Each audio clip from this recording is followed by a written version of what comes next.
தமிழ் நிறம் நேயர்களுக்கு அன்பு வணக்கம். மீண்டும் உங்களை சந்திப்பதில் மிகுந்த மகிழ்ச்சி. இன்றைக்கு நம்மிடையே ஃபாதர் ஜெகத்கஸ்பர் அவர்கள் இணைந்திருக்கிறார். வாருங்கள் நேயர்களே, ஃபாதர்கிட்ட பேசலாம். வணக்கம். வணக்கம் ஃபாதர், இந்த பல்ஜிஸ்தான் அவங்க ஒரு தனி நாட்டை கேட்டு ஐநாவிடம் ஒரு கோரிக்கை வைத்திருக்கிறாங்க. இந்தியா கிட்டேயும் எங்களுக்குன்னு ஒரு தூதரகம் வேண்டும் அப்படின்னு சொல்லியிருக்காங்க. கிட்டத்தட்ட ஒரு 50 ஆண்டுகள் ஒரு போராட்டம் அப்படின்னு சொல்லப்படுது. இதை பற்றி விரிவாக நம்ம பேசலாம் ஃபாதர்.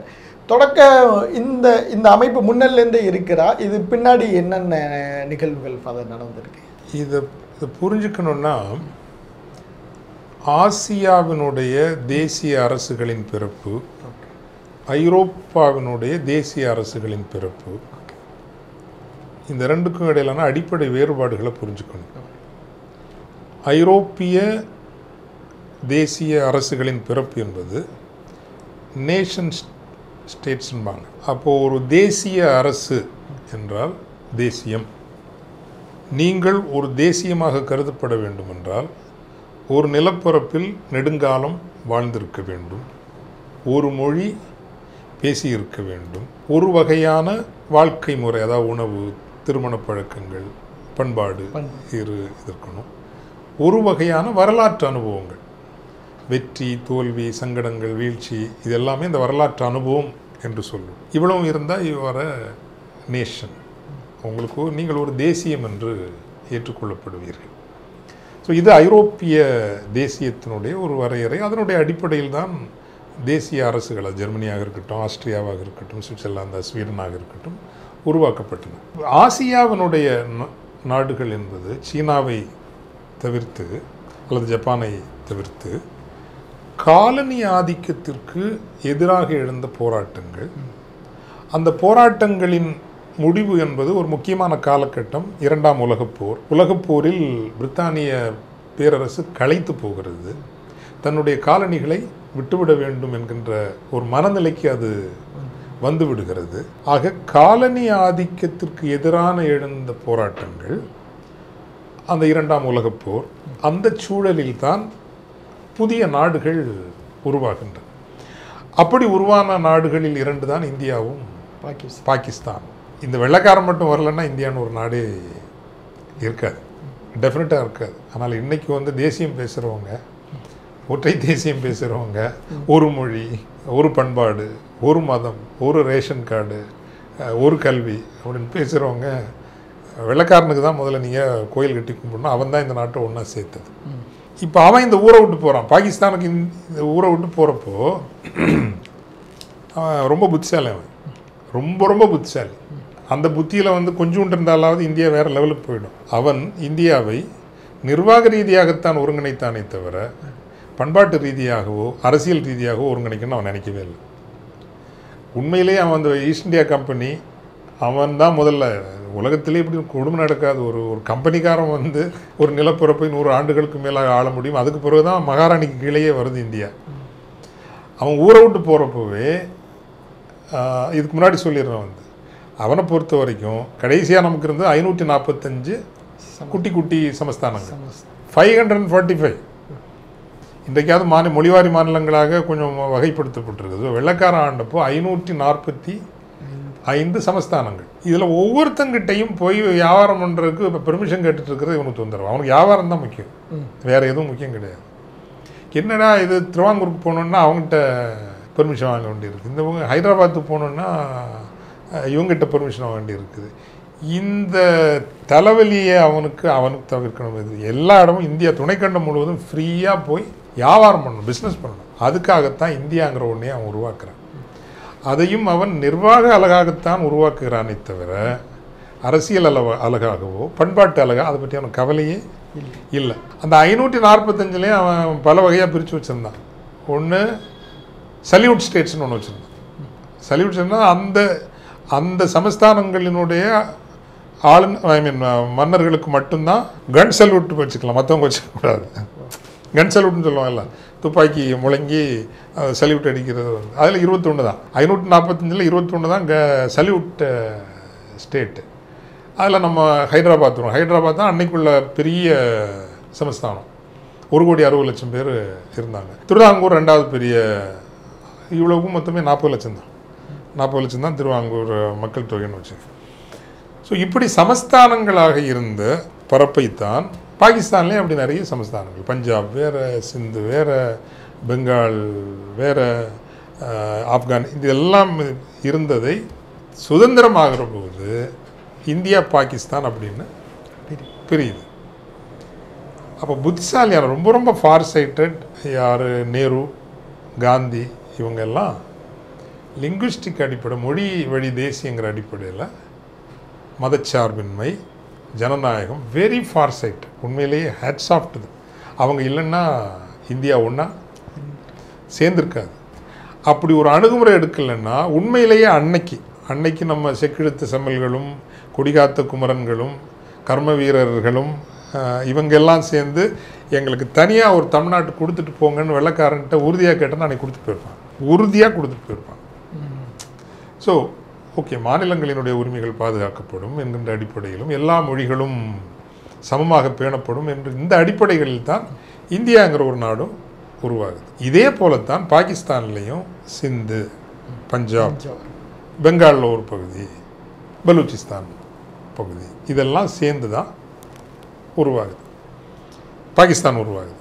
இங்கே எப்படி நம்ம ஊரில் வந்து இந்தியை வச்சுக்கிட்டு வைதிக இந்து மதத்தை வச்சுட்டு ஒரே தேசியம் அப்படின்னு வெங்காயம் விளக்குன்னு சொல்ல வரானுங்களோ, இதே மாதிரி தான் அங்கே வந்து மதம் என்கின்ற அடிப்படையில் வைத்து நம்ம எல்லாம் ஒன்று அப்படின்னு அங்கே சொல்ல வராங்க. ஆனால் அந்த பாகிஸ்தானுங்கிற அந்த இதை வந்து எப்படி நம்ம ஊரில் உயர் ஜாதிகள் சிலர் டாமினேட் பண்ணுறாங்களோ அந்த ஊரில் பஞ்சாப்காரன் டாமினேட் பண்ணுறான். பஞ்சாப்னா நம்ம ஊர் பஞ்சாப் இல்லை, அங்கே இருக்கிற ஒரு பஞ்சாப். அந்த பஞ்சாப்காரர்களும் சிந்துக்காரர்களும் டாமினேட் பண்ணுறாங்க. பலூச்சிஸ்தான் பகுதி வரலாற்று ரீதியாக பாவம் அவங்க வந்து இப்போ பெங்காலுக்கு நம்ம இந்தியா துணை நின்றதால, நீங்கள் பெங்காலில் இப்போ பார்த்தீங்கன்னா உண்மையிலே தமிழனுக்கும் அவங்களுக்கும் திராவிடர், தமிழன் நம்ம எல்லாம் கட்டிப்பிடிச்சி பிரதர்ஸ் அண்ட் சிஸ்டர்ஸ்ன்னு சொல்லலாம். நான் முறை நான் ஃப்ரான்ஸுக்கு போயிருந்தது ஐஃபில் டவருக்கு கீழே வந்து ஒருத்தன் இந்த மாலையெல்லாம் விற்றுட்டு இருந்தான். நம்ம தமிழ்நாடு ஒருத்தன் போய் அவன் பெங்காலி வெஸ்ட் பெங்கால்லே பங்களாதேஷ்காரன். அவங்கள பாருங்களேன் நீங்கள், சும்மா நம்மளை மாதிரியே இருப்பாங்க. அவங்களுக்கும் மெயினான பாகிஸ்தானுக்கும் எந்த தொடர்பும் இல்லை. டாமினேஷன், ஒப்ரேஷன், அவங்களெல்லாம் மதிக்காத தன்மை. ஆனால் தான் பங்களாதேஷ் தனியாக வந்துடும். 71 போர், நம்ம அவங்களுக்கு துணையாக நிற்கிறோம், அவங்க தனி நாடாக வந்துடுறாங்க. இந்திரா காந்தி அம்மையார் ஒரு துணிவான ஒரு முடிவை எடுத்து அவங்க அப்படி கொண்டு வராங்க. பலூச்சிஸ்தான் பாவம் அவங்களும் வந்து என்ன ஆயிடுச்சுன்னா, தங்களுக்கென்று ஒரு தேசியத்தை உருவாக்க முடியாத அளவுக்கு ஒரு தலைமைத்துவம் அவங்களுக்கு இருக்குல்ல. வெள்ளைக்காரங்களும் அவங்கள சரியாக கண்டுக்கல. அதிகாரம் முழுசும் இந்த பஞ்சாப்காரங்களுக்கு கொடுத்துட்டு போகிறாங்க. பாகிஸ்தான் இராணுவத்தில் நான் சொன்னேன்ல, இன்னைக்கு 7 லட்சம் இராணுவத்தின் இருக்காங்கன்னா, நிலப்பரப்பில் மிகப்பெரிய பகுதி, பஞ்சாபை விட சிந்தை விட ஏனைய பகுதிகளை விட மிகப்பெரிய நிலப்பரப்பு கொண்ட பகுதி பலூச்சிஸ்தான். இயற்கை வளங்கள் ஏனைய பகுதிகளை விட அதிகமாக கொண்ட பகுதி பலூச்சிஸ்தான். இயற்கை எரிவாயு இருக்கிறது, நேச்சுரல் கேஸ் நிறைய இருக்குது, இப்படி நிறைய கனிமங்கள் இருக்கிற ஒரு பகுதி. ஆனால் அவர்கள் என்ன ஆகுதுன்னா, இங்கே கொஞ்சம் ஆப்கானிஸ்தானில் இருக்கிறாங்க, கொஞ்சம் ஈரானில் இருக்கிறாங்க, பெரும்பான்மையாக பாகிஸ்தானில் இருக்கிறாங்க. நிறைய பிரிவுகள் இருந்தாலும் ஒரு 3 ஜாதி தான் அங்கே ரொம்ப முக்கியமான ஜாதிகள். மாரி அப்படின்னு ஒரு ஜாதி, புக்குதின்னு ஒரு ஜாதி, இன்னொன்று பெங்காலுங்கிற ஒரு இது. இப்போ நம்ம ஊரில் நீங்கள் தென் தமிழகத்தை எடுத்துக்கிட்டோன்னா, நீங்கள் யார், முக்குலத்தோர், மறவர், தேவர், அப்புறம் தேவேந்திர குல வேளாளர், நாடார், இது முக்கியமான ஜாதிங்கன்னா இவங்க 3 பேரும் ஒரு நாள் ஒன்று சேர்ந்து வர மாட்டாங்க. இதுதான் அடிப்படை பிரச்சனை. பலூச்சிஸ்தான்லேயும் இந்த பிரச்சனை இருக்குது. இவங்களுக்குள்ளே ஒன்று சேர்ந்து வர மாட்டாங்க. அதனால் வந்து இவங்களை அரசியல் ரீதியாகவும் இந்த பஞ்சாப்காரங்க பாகிஸ்தான் புறக்கணிப்பு, ஆப்கானிஸ்தான்களையும் நம்ப மாட்டாங்க, ஈரான்காரனும் இவளை நம்ப மாட்டாங்க, இந்த பஞ்சாப்காரங்களும் நம்ப மாட்டாங்க. ஸோ தொடர்ந்த புறக்கணிப்பு, பொருளாதார வளர்ச்சியின்மை, அங்கே இருந்து தான் எல்லா இயற்கை வளங்களும் முக்கியமாக எடுக்கப்படுது. ஆனால் அதனுடைய பலன் அவங்களுக்கு கிடையாது. இப்படி தான் அந்த போராட்டம், பலூச்சிஸ்தான் போராட்டம் வருது, விடுதலை போராட்டம். அந்த விடுதலை போராட்டம் வெற்றி பெற முடியலன்னா இவங்களுக்குள்ள ஒற்றுமை கிடையாது, நல்ல தியரிட்டிக்கல் வாய்ஸஸும் கிடையாது. இந்த போராட்டங்கள் மிக கடுமையாக, அது ஜுல்ஃபிகர் அலி பூட்டோ காலத்துலேயும் சரி, இந்த ஜியாவுல் ஹக்னு ஒருத்தர் வந்தார், அந்த ஆள் பீரியடில் என்னென்னா இந்த 3 ட்ரைபல் லீடர்ஸுக்கு என்னென்ன இந்த ஜாதி தலைவர்களுக்கு எல்லாம் பண்ணி கொடுத்தார். ஆனால் ஒரு ஜனநாயக அரசியலை அவங்க கட்டியெழுப்ப விடலை. ஸோ உண்மையிலேயே அவர்கள் புறக்கணிக்கப்பட்ட மக்கள். அந்த புறக்கணிக்கப்பட்ட மக்கள் தங்களுக்கான ஒரு இருப்பை தேடுகிறார்கள். இது ஒன்று. இது இன்னும் எப்போ கூர்மையாகுதுன்னா ஜியோ பாலிட்டிக்ஸ் வருது, புவிசார் அரசியல். என்னன்னா குடார்னு ஒரு துறைமுகம், அந்த துறைமுகம் பலூச்சிஸ்தானில் தான் வருது. அந்த துறைமுகத்தில் 90% முதலீடு சீனா. இப்போ என்ன இருக்குன்னா, அந்த துறைமுகம் வந்த பிறகு பலூச்சிஸ்தானுடைய இயற்கை வளங்கள், குறிப்பாக எண்ணெய் எரிவாயு சூறையாடப்படுதல் பன்மடங்கு அதிகரித்திருக்கு. அங்கே வேலை வாய்ப்பு கூட இந்த மக்களுக்கு கொடுக்கப்படலை. வேலை வாய்ப்பும் 90% ஒன்றில் சீனர்கள் அல்லது இந்த பஞ்சாப் சிந்து பகுதிகளில் உள்ளவர்கள். ரொம்ப ரொம்ப கூலி வேலைக்கு மட்டும்தான் இவங்க. குடாரை சுற்றியுள்ள அத்தனை அந்த நிலப்பரப்பு என்பது ரியல் எஸ்டேட்டாக மாற்றி அந்த மக்களுக்கு எந்த வகையிலும் பயன்படாமல் ஏனைய பகுதிகளில், இப்போ நீங்கள் பரந்தூர் விமான நிலையம் வருதுன்னா ஏற்கனவே இங்கே உள்ள பெரிய முதலீடுகளுக்கு தெரியும் வரப்போகுதுன்னா சுற்றி எல்லாம் 100, 500, 50 ஏக்கர்னு நம்ம அரசியல்வாதிகளும் வல்லமையானவங்களும் வாங்கி போட்டிருப்பாங்கல்ல, இதே மாதிரி குடாரில் வாங்கி போடுறாங்க. இது அந்த பிரச்சனையை இன்னும் தீவிரப்படுத்துது. ஸோ இப்படிப்பட்ட ஒரு சூழலில் தான் பலூச்சிஸ்தான் விடுதலை போராட்டத்தை ஜியோ பாலிட்டிக்ஸாக மாறுகின்ற வகையில் ஒரு பாடம் சொல்கிறதுக்காக இந்தியாவும் ரகசியம் ஆதரிக்குது. ஆனால் என்னுடைய கணக்குப்படி தனி பலூச்சிஸ்தான் வருவதை இந்தியா விரும்புமானா ஒரு வேளை விரும்பாது. ஏன்னா பங்களாதேஷ் நமக்கு ஒரு பாடம் இருக்குது. இன்றைக்கி தனிநாடாக அன்றைக்கி நம்ம தனியாக பிரித்து கொடுத்தோம், இன்றைக்கி அவங்க நம்ம கூட நிற்கிறாங்களா? இல்லைல்ல. இதே மாதிரி கதை அங்கே ஆயிடக்கூடாது அப்படிங்கிற கவலை இருக்குது. இன்னொரு சிக்கல் என்ன அப்படின்னா,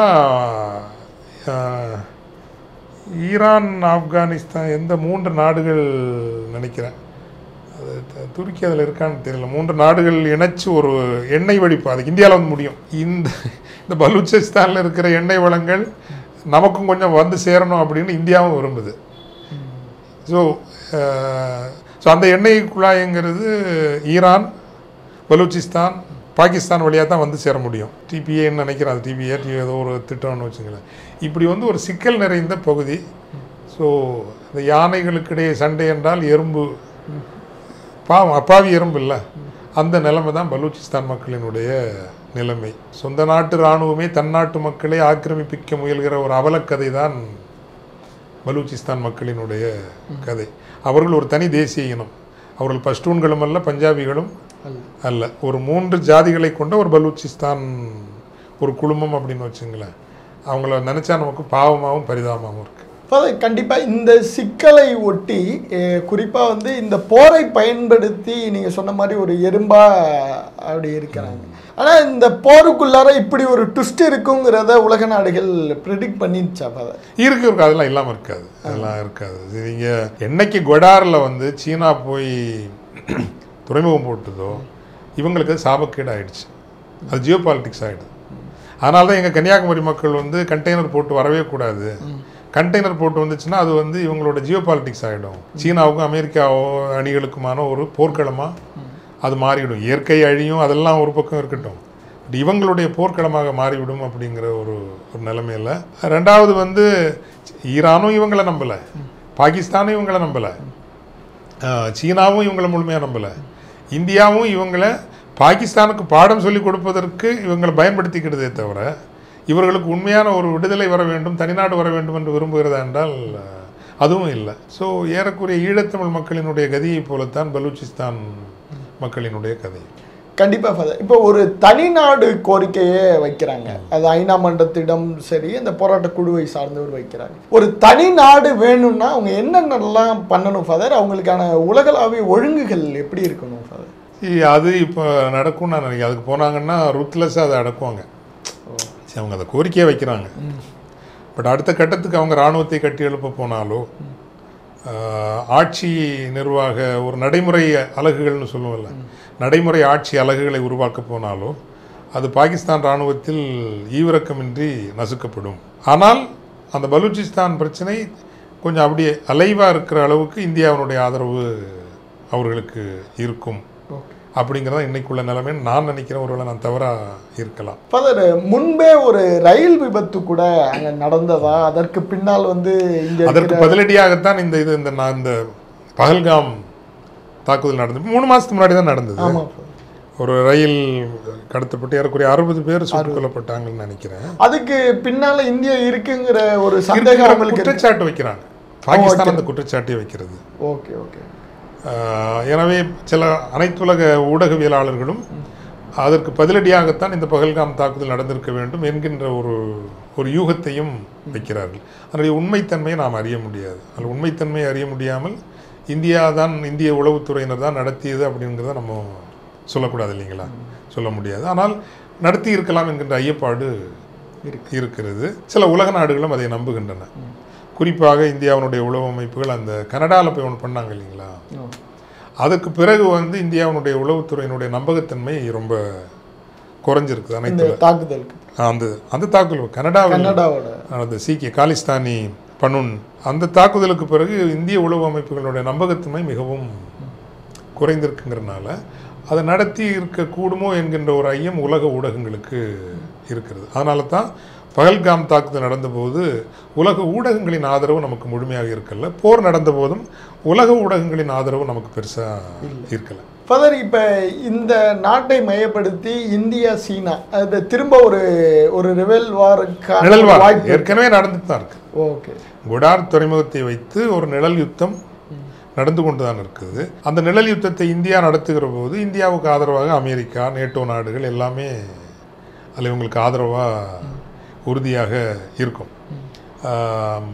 ஏன்னா இதில் வந்து உங்களுக்கு அந்த மக்கள் ரொம்ப பாவம். காரணம் நான் சொன்ன மாதிரி அந்த ஒரு பக்கம் ஆப்கானிஸ்தான் பஷ்டூன்கள்னால் நம்ம வாணியம்பாடி பக்கம்லாம் போனீங்கன்னா இந்த பட்டாணிகள்னு சொல்லுவாங்க. அந்த பட்டாணிகள் தான் அந்த பஷ்டூன்ஸ். ஆமாங்க, ஆமாம் ஆமாம் ஆமாம் அங்கேருந்து வந்தவங்க தான் அவங்க. அப்போது அந்த பஷ்டூன்ஸ் வந்து ஒரு போர்க்குணம் மிக்க ஒரு மிகப்பெரிய. இப்போ அவங்க வந்து பஷ்டூன்களை எப்படி அமெரிக்கா பயன்படுத்திச்சுன்னா தாலிபான்களில் முக்கால்வாசி பேர் பஷ்டூன்கள் தான். சோவியத் ரஷ்யாவினுடைய விரிவாக்கத்தை தடுத்து நிறுத்துவதற்கு அவங்கள அமெரிக்கா பயன்படுத்திச்சு கோல்டு வார் டைமில். அவங்களில் நிறைய பேர் பலூச்சிஸ்தான் வந்துட்டாங்க. ஸோ பலூச்சிஸ்தானில் இன்றைக்கி இன்ஃப்ளூயன்ஷியலாக இருக்கிறதுல பஷ்டூன்களும். ஸோ இவங்களுக்கு ஒரு உள்ளுக்குள்ளே ஒரு ஆத்திரம் இருக்கும்ல, எங்கேருந்தோ வந்தவங்கெல்லாம் நம்ம ஊரில் நல்லா வாழ்கிறாங்க, சீனாக்காரன் வாழ்கிறான், பஷ்டூன்கள் வாழ்கிறாங்க, பஞ்சாப்லேருந்து வந்தவங்கெல்லாம் வாழ்கிறான், நம்ம வந்து ஒன்றுமே இல்லைங்கிற ஸோ அந்த அந்த அந்த சூழ்நிலைங்கிறது கொஞ்சம் காம்ப்ளெக்ஸ், வெரி காம்ப்ளிகேட்டட். இது அவங்களுக்கு தனிநாடு வந்து சேருமானா உலக நாடுகள் அந்த கருத்துக்கு வராத வரை அது நடக்காது. அப்படி வருகின்ற பட்சத்தில் அது சீனாவுக்கு முழுமையாக ஆதரவாக போகுமா அப்படின்னா அந்த நாடுகள் அஞ்சுமே தவிர. காரணம் ஆப்கானிஸ்தான்லேருந்து முழுமையாக அமெரிக்கா வெளியேறிவிட்டது. இனி பலூச்சிஸ்தான் உருவாக்கினாலும் அது சீனாவுக்கு ஆதரவான நாடாகத்தான் இருக்கும். அது இந்தியாவுக்கோ அல்லது அமெரிக்காவுக்கு ஆதரவான ஒரு நாடாக இருக்காது என்கின்ற ஒரு கணக்கும் இருக்கின்றபடியால் அப்படி ஒரு நாடு வருவதை பின்புலத்தில் இந்தியா இருக்கிறப்ப இந்திய ஆதரவு நிலைப்பாடும் இருக்கிறதுக்கான வாய்ப்பு பின்புலத்தில் இருக்குன்னா கண்ட்ரோல்டு எஸ்கலேஷன் இப்போ சொல்கிறாங்க இல்லைங்களா? எதிரிக்கு தொந்தரவு தருகின்ற அளவுக்கு அவங்கள வச்சுருப்பாங்களே தவிர தங்களுக்கு இந்த தனிநாடு இந்த ஸ்ட்ராட்டஜிக் அசெட்ஸ்ன்னு சொல்லுவாங்க. ஸ்ட்ராட்டஜிக் அசெட்னாலே கௌரவமான ரவுடி. இப்போ நீங்கள் JKLF என்னோட ஜம்மு காஷ்மீர் லிபரேஷன் ஃப்ரண்ட், இதே லஷ்கர்-இ தைபா அவனுடைய மும்பை தாக்குதல் நடத்தினது ஜெய்சி முகமதா இல்லை லஷ்கர்-இ தைபா? லஷ்கர்-இ தைபா அவனுடைய தலைவர் இருக்கிற ஒரு மேடையில் JKLF-னுடைய தலைவர் யாசின் மாலிக் போய் உட்காந்துட்டு வர்றார், எங்கள் காஷ்மீருக்கு வர்றார். அவருக்கு ஒன்றும் ஆகலை, அரெஸ்ட் பண்ணி உள்ளே போடலை. ஏன் போடலை? JKLF இந்தியா தடை பண்ணி வச்சுருந்தாலும் நம்ம ஆளுங்களால் கொஞ்சம் ரகசியமாக பால் ஊட்டி வளர்க்கப்படுற ஒரு அமைப்பு தான். இப்போ ஸ்ட்ராட்டஜிக் அசெட்னா வேறு ஒன்றும் இல்லை, நான் முன்னாடியே சொல்லிடுறேன், கௌரவமான ரவுடி. ஏன் புலிகளை அழித்தாங்க? புலிகளை உருவாக்குனது இந்தியா தானே. கௌரவமான ரவுடின்னா நாங்கள் சொல்கிற நேரம் நீங்கள் தாக்குதல் நடத்தணும், மற்ற நேரத்தில் கவனுக்கு வந்துடும். இந்த ஆளை போய் போட்டு தள்ளிட்டுவானா போட்டு தள்ளணும், அதுக்கப்புறம் நீ வந்து கவனு இருக்கணும். அங்கே ஒரு ரயிலை கடத்தி அதில் குண்டு வைன்னு சொன்னால் நீங்கள் குண்டு வைக்கணும். இதுதான் கௌரவமான ரவுடி. தமிழர்களின் உண்மையான பிரதிநிதிகளாக புலிகள் அதை செய்ய மறுத்தாங்க, அவங்கள அழிச்சிட்டாங்க. JKLF இன்னைக்கும் இருக்குது. ஸோ பலூச்சிஸ்தானையும் இந்தியாவோ ஏன் சீனாவோ அல்லது அமெரிக்காவோ ஒரு ஸ்ட்ராட்டஜிக் அசெட்டாக தான் பயன்படுத்துவாங்களே தவிர, கௌரவமான ரவுடிகளாக தான் பயன்படுத்துவாங்களே தவிர, அவர்களினுடைய தேசியத்தையும் வரலாற்றையும் அங்கீகரித்து, இப்போ நல்லா பார்த்தீங்களா, இப்போ இந்தியாவிலேயே ஒரு இதெல்லாம் இப்போ நம்ம இதே சிக்கல் தான். பாகிஸ்தான் இவ்வளவுக்கும் மத அடிப்படையில் எல்லாரையும் ஒன்று சேர்க்கலான்னு ஒரு எக்ஸ்ட்ரீம் இந்தியாவில் நீங்கள் ட்ரை பண்ணிட்டு இருக்காங்களே. இந்த நேஷனலிசம் நிற்காதுங்கிறதுக்கு நீங்கள் பலூச்சிஸ்தான் ஒரு உதாரணம் வச்சுங்களேன். சரி, மத அடிப்படையில் இஸ்லாம் தானே. பெங்கால் இஸ்லாம், பங்களாதேஷ் இஸ்லாம், பலூச்சிஸ்தான் இஸ்லாம், பாகிஸ்தான் அதாவது பஞ்சாப் சிந்து இஸ்லாம். ஒன்றா இருக்க முடியலல்ல. ஏன் அதையும் தாண்டி வேற ஏதோ ஒன்று ஓடுதில்லை. நமக்கு தமிழ்னு ஒன்று ஓடுதில்லை. அந்த தமிழுக்குள்ளேயும் சாதி ஒன்று ஓடுதில்லை. நான் 91லேருந்து 95 வரை எங்கள் ஊரில் ஆர்எஸ்எஸோட கடும் சண்டைன்னு வச்சுங்களேன். சண்டைன்னா உங்கள் வீட்டு எங்கள் வீட்டு சண்டை இல்லை, அது வேறு லெவல் சண்டை. அப்போ எனக்கு 25 வயசு. எப்படி இருந்திருக்குன்னு நீங்கள் யோசித்து பாருங்கள். 4 வருஷம் ஃபீல்டில் நின்று ஃபைட் பண்ணி நாங்கள் அதை ஜெயித்துட்டோம். ஆமாம், அதனால தான் இன்றைக்கும் நமக்கு எதிராக எல்லா வேலையும் இவங்க இந்த கும்பல் பண்ணுறது. 25 வயசில் நான் என்னவா இருந்தேங்கிறது அவங்களுக்கு தெரியும். அன்றைக்கே பல நண்பர்களின் இப்போ ஜே மாருன் சார் இப்படி பலருடைய உதவியோடு 3 நாளில் அன்னைக்கு இருந்த ஹோம் மினிஸ்டர் ராஜேஷ் பைலட்டை எங்கள் ஊருக்கு கொண்டு வந்து நிறுத்துகிற அளவுக்கு அந்த அளவுக்கு நாங்கள் ஒரு ஃபைட்டிங் கெப்பாசிட்டியோட அன்றைக்கி இருந்தோன்னு வச்சுங்களேன். அப்போ கடைசி அந்த சமாதான பேச்சுவார்த்தை நடந்து முடிஞ்சு அந்த பிரச்சனைக்கு தீர்வு முடிஞ்ச பிறகு அப்படி நான் வெளியே வரேன். அப்படி ஒரு ஆர்எஸ்எஸ் லீடர் என் கையை பிடிக்கிறார். ஆர்எஸ்எஸ் லீடர் ஏன்னா கையை பிடிச்சி, ஃபாதர் 3.5 வருஷம் நம்ம கடுமையாக சண்டை போட்டோம், அதெல்லாம் உண்மைதான். ஆனால் நம்ம ஜாதியில் இவ்வளோ அழகாக இங்கிலீஷ் பேசுகிற யாரையும் நான் பார்த்ததில்லை, ரொம்ப பெருமையாக இருக்கு. இவர் எங்கள் ஊர் ஆர்எஸ்எஸ் தலைவர். 3.5 வருஷம் நாங்கள் ஃபீல்டில் சண்டை போட்டோம், சமாதானம் முடிஞ்ச பிறகு அப்படின்னு சொல்கிறாரு. 3.5 வருஷமாக எங்கள் ஊர் வழியாக தான் நீங்கள் போனீங்க, ஏதோ திமிரா நீங்கள் ராத்திரி 1 மணி 12 மணிக்கெல்லாம் பைக்கில் போயிட்டு இருந்தீங்க. நினச்சிருந்தா எங்களால் உங்களை போட்டு தள்ளி இருக்க முடியும். ஆனால் என்னதான் இருந்தாலும் நீங்கள் எங்கள் ஆள், நாங்கள் அதனால தான் உங்களுக்கு செய்யலை. இதெல்லாம் ஃபால்ட் லைன் வச்சுங்க. நீங்கள் ரிலீஜனை வச்சு எல்லாம் அப்படி சேர்க்கலான்னு நினைக்கிறீங்க இல்லையா, மதத்தை வச்சு சேர்க்க. ஆனால் மதத்துக்கு கீழே சாதி வரும், அது ஒரு ஃபால்ட் லைன். நமக்கு தமிழ் அறம் சார்ந்து எல்லாரையும் ஒன்றா சேர்க்குது. சாதி என்கின்ற ஃபால்ட் லைனையும் அது அழிக்குது. தமிழ் மதம்ங்கிற ஃபால்ட் லைனையும் அது அழிக்குது. ஸோ நீங்கள் வெறும் இந்த ஒற்றை தேசியங்கள்ங்கிறது நிற்காது. That's why I always salute Jawaharlal Nehru and Gandhi. இதை அவங்க புரிஞ்சுக்கிட்டாங்க. அப்போ இருக்கிறதுலேயே ஆபத்து இல்லாதது இந்த மொழி வழி தேசியம். அது சாதிகளையும் கடக்கும், மதத்தையும் கடக்கும். அது தமிழ் நமக்கு இறைவன் கொடுத்த பேரருள். நீ பலூச்சிஸ்தான்லேருந்து நீ கற்றுக்கணும், இவங்க கற்றுக்கணும். நீங்கள் மதவழி தேசியத்தை உருவாக்கி இந்தியாவை நீண்ட காலம் நடத்தலாம் என்றால் நடக்கவே நடக்காது. மதவழி தேசியத்தின் ஊடாக நீங்கள் வல்லரசு ஆக வேண்டும் என்று நினைத்தால் நடக்கவே நடக்காது. ஒரு ஜனநாயக அறம் சார்ந்த எல்லோரையும் உள்ளடக்கிய மாநிலங்களுக்கு முழு உரிமைகள் கொடுக்கிற ஒரு ஜனநாயக ஒழுங்கின் மூலம் இந்தியா மிகப்பெரிய வல்லரசாக எழ முடியும், எழ வேண்டும். ஸோ அப்படித்தான் நம்ம இந்த பாடத்தை நம்ம எங்கேருந்து படிக்கணும்னா பலூச்சிஸ்தான்லேருந்தும் படிக்கலாம். அது இஸ்லாமிய நாடாக இருந்தாலும் பாகிஸ்தான் அடக்கி ஒடுக்கி அழிக்க நினைக்கிற ஒரு பரப்பாக இருக்கிறது. அதனால் அங்கே இருக்கக்கூடிய விடுதலை இப்போ 2-3 இருக்குது. அதுலேயும் பலூச்சிஸ்தான் லிபரேஷன் ஆர்மின்னு இருக்குது, பலூச்சிஸ்தான் லிபரேஷன் ஃப்ரண்ட்னு ஒன்று இருக்குது. அது அந்த ஒவ்வொன்றும் இந்த மாரி குரூப், மாரி ஜாதி அவங்க தனியாக ஒரு 5000 பேரை வச்சுருக்காங்க. இந்த என்னது புக்தி குரூப்பு அவங்க ஒரு 3000 பேரை வச்சுருக்காங்க. அப்புறம் இந்த பெங்கால் குரூப்பு அவங்களும் ஒரு 3000-4000 பேரை வச்சுருக்குறாங்க. இவங்கெல்லாம் இந்த ஸ்ட்ராட்டஜிக் அசெட் மாதிரி இவங்க சொல்கிற நேரம் போய் தாக்குறது கொள்வது இப்படியே.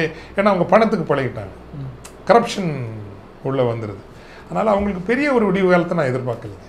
நன்றி. நன்றி.